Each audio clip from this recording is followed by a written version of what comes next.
iQOO9SE. இப்போ ரீசெண்டாக ஐக்கு ஒரு 3 ஃபோன் லான்ச் பண்ணியிருந்தாங்களா. 9 Pro பற்றி பார்த்துருந்தோம். 9SE இப்போ தாங்க கை கிடச்சிருக்கு. ஸோ அன்பாக்சிங் சிம்பிள் தாங்க. யூஸ்வலாக எல்லா ஃபோன்லையும் என்ன இருக்குமோ அது மட்டும் தான் இருந்தது. இருந்தாலும் சிம்பிளாக சொல்லணும் அப்படின்னா ஐக்கியோட பாக்ஸ் எப்படி இருக்குமோ அதே மாதிரி பேக்கேஜில் தான் iQOO9SE இருந்தது. ஃபோன், சார்ஜர், கேபிள் இதான் கொடுத்துருந்தாங்க. ஃபோனை அன்பாக்ஸ் பண்ணி எடுத்துட்டு இதை யூஸ் பண்ண ஆரம்பிச்சு இதோட ஸ்கிரிப்டை எழுத ஆரம்பிச்சப்ப தான் ஒரு விஷயத்த கவனிச்சேன். இதோட ஸ்பெக் ஒவ்வொன்றத்தையும் எழுதுறப்ப இந்த ஸ்பெக் எங்கேயோ பார்த்த மாதிரி இருக்கே அப்படின்ற மாதிரி தோணுச்சு. அது எங்கேயோன்றதை அடுத்து பார்க்கலாம். முதல்ல இந்த ஸ்பெக்கை கேட்டு உங்களுக்கும் அந்த எங்கேயோ தோணுதான்றத நீங்களும் சொல்லுங்க. முதல்ல பர்ஃபார்மன்ஸ் பாத்தீங்கன்னா 888 சிப் வந்து கொடுத்திருந்தாங்க. இது ஐக்யூ மொபைல். அப்போ ஒரு சிப்போட வருவாங்களா, இன்னொரு சிப் இருக்கு, இன்டெலிஜென்ட் டிஸ்ப்ளே சிப். இது வந்து கேமிங் எக்ஸ்பீரியன்ஸ் வந்து இம்ப்ரூவ் பண்ணி கொடுக்கும்னு சொல்லுவாங்க. நாங்களும் கேம் விளாண்டோம். ஓகே, குட், நோ இஷ்யூ கேமிங்ல. ஆனா பஞ்சாயத்து என்ன அப்படின்னா ஹீட் ஆச்சு. மிச்சபடி ஆன் பேப்பரா பாத்தீங்கன்னா Android no issue. Combination of ஹார்ட்வேர்மே பாத்தீங்க அப்படின்னா அப் டு 12GB RAM வரைக்கும் கொடுத்திருக்காங்க. மோஸ்ட்லி என்னென்ன டெக்னாலஜிலாம் கவர் பண்ண முடியுமோ அந்த டெக்னாலஜி எல்லாமே கவர் பண்ணிருக்காங்க. சோ பர்ஃபார்மன்ஸ் 34,000க்கு சம. அதே மாதிரி தான் டிஸ்பிளேவும் 6.5 இன்ச்சுக்கு மேல தான் டிஸ்பிளே கொடுத்திருக்காங்க. Super AMOLED display, 120 Hz refreshing rate, 300 Hz வந்து டச் சாம்பிளிங் ரேட், 1000 Hz வந்து இன்ஸ்டன்ட் டச் ஆன். இந்த மாதிரி நம்மளுக்கு ஏதாவது தெரியாத விஷயத்தை சொன்னா தானே அவங்களால ஃபோன் விற்க முடியாத தவிர 1200 Hz வந்து பிரைட்னஸ் கொடுத்திருக்காங்க.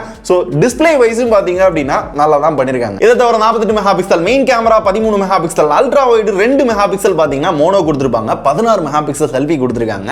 கேமராவும் இந்த பிரைஸ் செக்மெண்ட்ல எனக்கு ஓரளவு பிடிச்சிருக்கு அப்படின்னு சொல்லலாம். இந்த போட்டோஸை பாருங்க, செல்ஃபி ஓகே அப்படின்ற லெவலுக்கு தான் இருக்கு. ஆனா எனக்கு அட்வான்டேஜா பட்டது என்ன அப்படின்னா OIS சப்போர்ட் கொடுத்திருக்காங்க. மிச்ச பிராண்ட் மாதிரி OIS கொடுக்குறோம் அப்படின்னு வெறும் போட்டோக்கு மட்டும் கொடுத்து வீடியோ கொடுக்காம இருந்து, இல்ல வீடியோலயும் ஒரு சில ரெசல்யூஷனுக்கு மட்டும் கொடுக்கிறது, அந்த மாதிரிலாம் பஞ்சாயத்து இல்லாம ஓரளவு நல்லாவே பண்ணிருக்காங்க. OIS was good. And 4500 mAh battery, அதை சார்ஜ் பண்ண 66 watt fast charging support. So இந்த ஸ்பெசிஃபிகேஷன் இந்த ஹார்ட்வேரை கேட்கிறப்ப எங்கேயோ கேட்ட மாதிரி இருக்கா?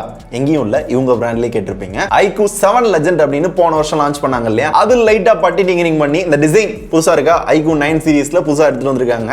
சோ அதுல லைட்டா சேஞ்ச் பண்ணி பாத்தீங்க அப்படின்னா புது போன் அப்படின்னு கொண்டு வந்துட்டாங்க. சோ எனக்கு என்ன தாட் இருக்கு அப்படின்னா iQOO 9 Pro வந்து லான்ச் பண்ண போறோம். 7 Legend சரியா விக்கலையே, என்ன பண்ணலாம், டிசைனை மாத்தி வித்தா நம்ம பையில வாங்கிடுவாங்க அப்படின்னு கொண்டு வந்த மாதிரி இருந்தது. இருந்தாலும் 34,000 பாத்தீங்க அப்படின்னா 888 processor, 120 Hz AMOLED display, OIS support கொடுத்திருக்காங்க. இது எல்லாமே பக்காவாவும் கொடுத்திருக்காங்க. இது எல்லாமே வேற பிராண்ட்ல நீங்க ட்ரை பண்றது அப்படின்னா 40,000 ரூபாய் தொட்டுரும். OnePlus 9R, 9RT, Asus 8Z. So இந்த ஃபோன்ஸ் எல்லாமே பார்த்தீங்க அப்படின்னா 40,000 ரூபாய் தொடும். ஆஃபரில் மேபி வந்தால் கூட 38 அந்த ரேஞ்ச் தான் கிடைக்கும். ஆனால் இதை மேபி டிஸ்கவுண்ட் கார்டு ஆஃபர் அப்படி வாங்கினீங்க அப்படின்னா ஒரு 32 அந்த ரேஞ்சுக்கே கூட வாங்கலாம். இந்த விலைக்கு பெஸ்ட் ஸ்பெக் தான் கொடுத்துருக்காங்க. கண்டிப்பாக நான் இல்லைன்னு சொல்லவே மாட்டேன். ஆனால் iQOO 7 Legend மேபி ஸ்டாப் பண்ணலாம். ஏன்னா ஒரே ஸ்பெக்கு, டிசைன் லைட்டாக சேஞ்சஸ்க்காக புது மாடல் அப்படின்னு இதையும் வாங்குற ஆட்கள் 34,000 ரூபாய்க்கு இருக்கு. 40,000 ரூபாய்க்கு அந்த ஃபோன் வாங்குற ஆட்களும் இருக்காங்க. அதனால போன வருஷம் வந்து இதே மாதிரி இருக்கு, அதை அதே மாதிரி இருக்கு, இதை வச்சுக்கிட்டு அதை கொஞ்சம் ஸ்டாப் பண்ணாங்க அப்படின்னா கரெக்டாக இருக்கும் அப்படின்னு தோணுது. இதை பத்தி உங்களுக்கு என்ன தோணுது அப்படின்னு சொல்லுங்க. சோ 34,000க்கு ஓகேவா, குட்டா?